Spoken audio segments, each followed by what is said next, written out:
At the bottom of the ocean, far from mortal eyes, resided a kingdom. The people of this kingdom looked human from the waist up, but they had fish tails where their legs should be.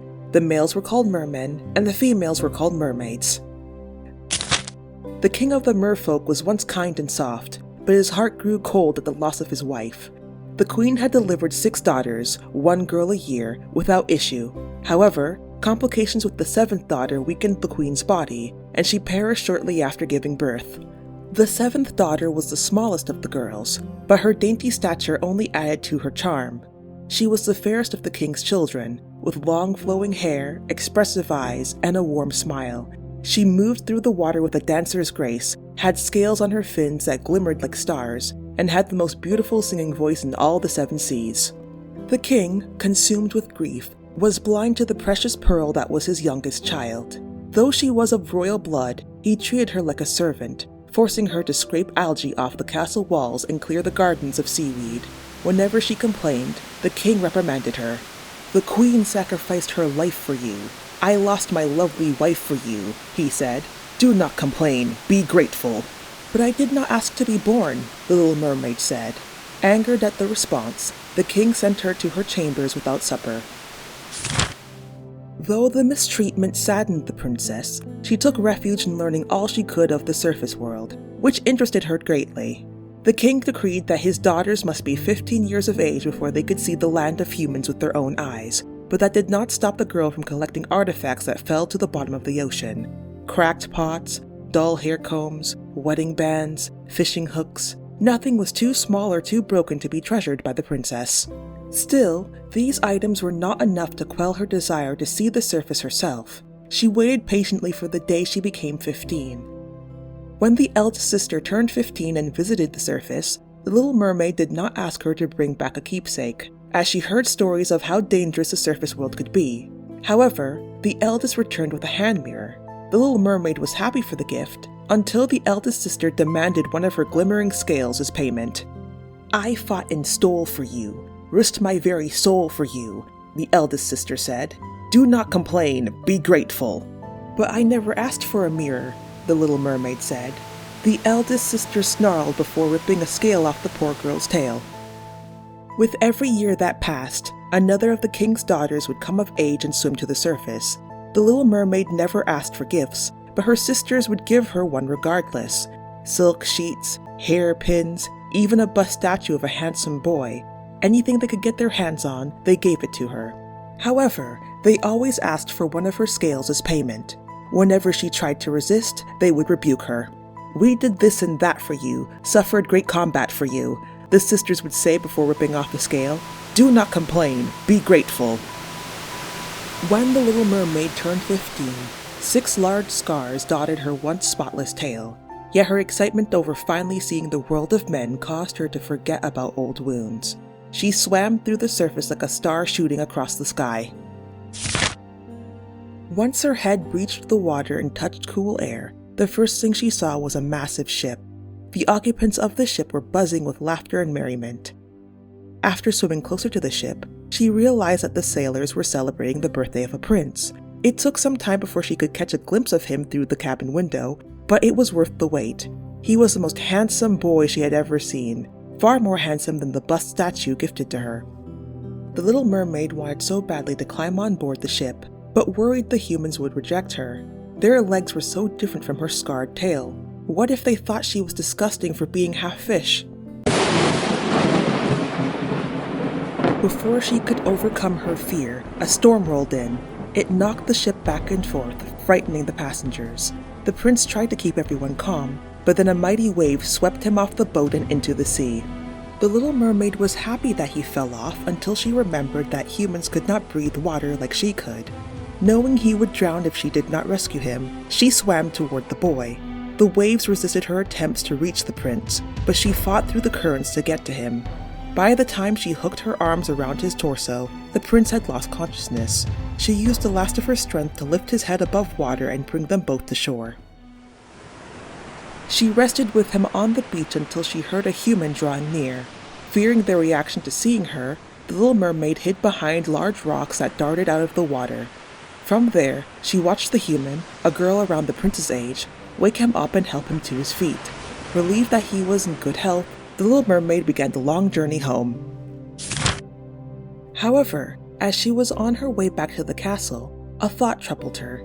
Since the prince awoke after she left his side, he had no way of knowing she was the one who saved him. This would be less upsetting if she could see him again, but what if he did not wish to see her? What if he thought her scarred tail was disgusting? Oh, if only she were human, then she could stay by his side forever. The Little Mermaid paused. In the darkest, deepest part of the ocean lived a sea witch. The witch, through strange and unknown magic, was able to do incredible things. If anyone could make her human, the witch could. So instead of going home, the Little Mermaid ventured into the dark sea. The witch was waiting for her when the princess entered her domain. The witch, already knowing her desires, explained that the pain of having human legs would feel like walking on sharp knives.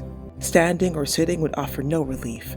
If the prince chose to marry her, the pain would vanish and she would spend the rest of her life as a human. However, if the prince married another, she would turn into sea foam the next morning. "I have wit, I have charm, and I saved him from harm," the Little Mermaid said. "He will be grateful and marry me." "But you will not have your pretty voice," said the sea witch, "for that is what I require as payment for my services." Though the Little Mermaid hesitated for a moment, she agreed to the payment. No price was too high for human legs and a future with the prince. The witch cut out the tongue from the Little Mermaid's mouth. The brave girl bore the terrible pain without complaint. It took a week to create the potion. The princess was so anxious to have it that she did not leave the witch's side while the potion was being crafted. Once it was complete, the witch handed it to the excited princess. The girl swam out of the dark waters and to the shore without saying goodbye to her family. Once seated on the beach where she left her prince not so long ago, she drank the potion.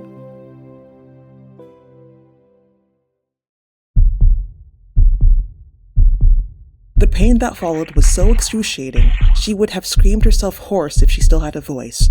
The hurt was worse than any plucked scale or cut tongue. It felt as if someone took a sword and sliced her in half. Even after her tail turned into a pair of legs, the suffering continued.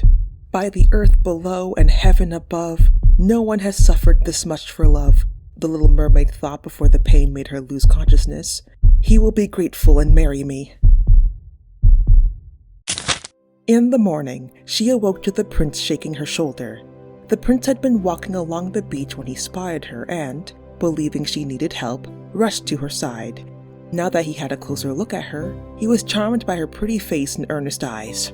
When he asked where she lived, she looked at him with a sad longing that made his chest ache. Assuming she had no place to call home and unable to bear the thought of a pretty maiden living on the street, the prince brought her to live in his palace. The Little Mermaid became a light in the prince's life. Her beauty eclipsed all who lived in the castle. The grace of her movements surpassed the court dancers, and though she could not speak, she offered her shoulder to lean on when he needed to vent his frustrations. While the pain in her legs turned every waking moment into an ordeal, she was happy living among humans. So when her sisters finally found her, she had no desire to reunite with them.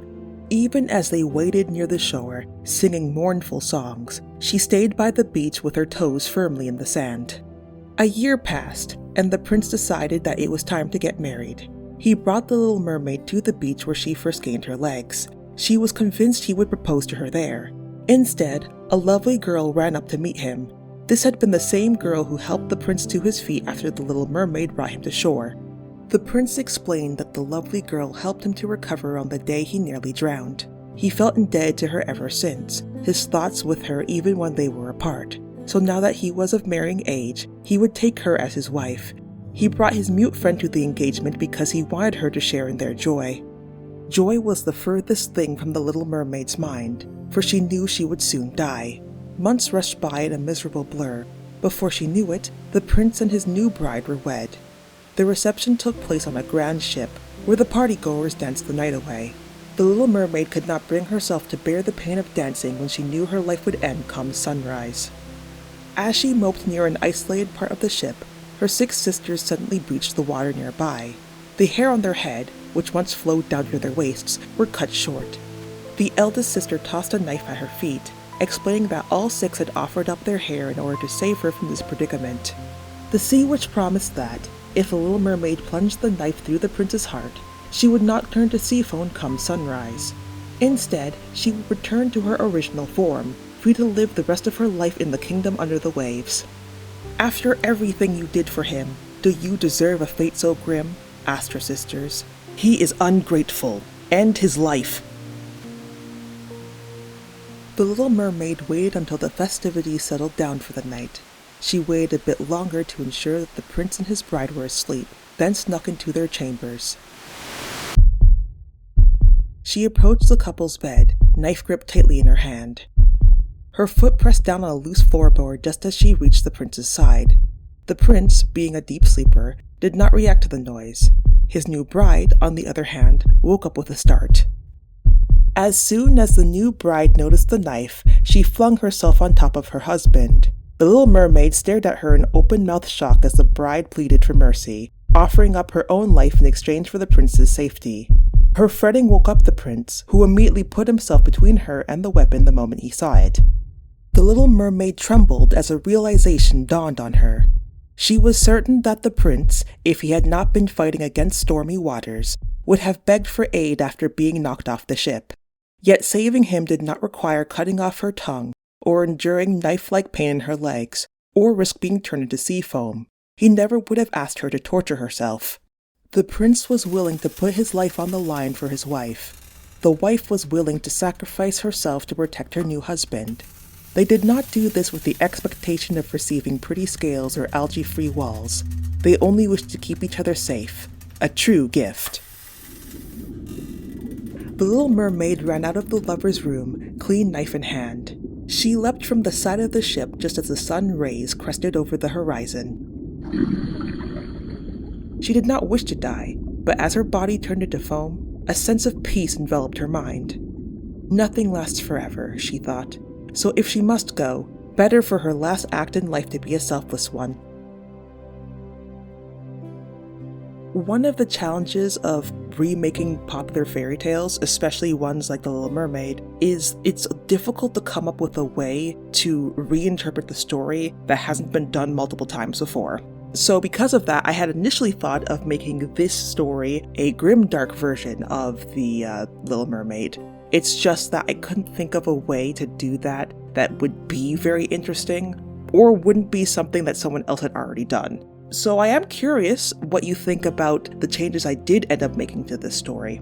If you would like early access to my stories, follow me on Substack. Thank you so much. In 2024, the disappearance of a 12-year-old girl inside a condominium would puzzle law enforcement and the small borough community at large.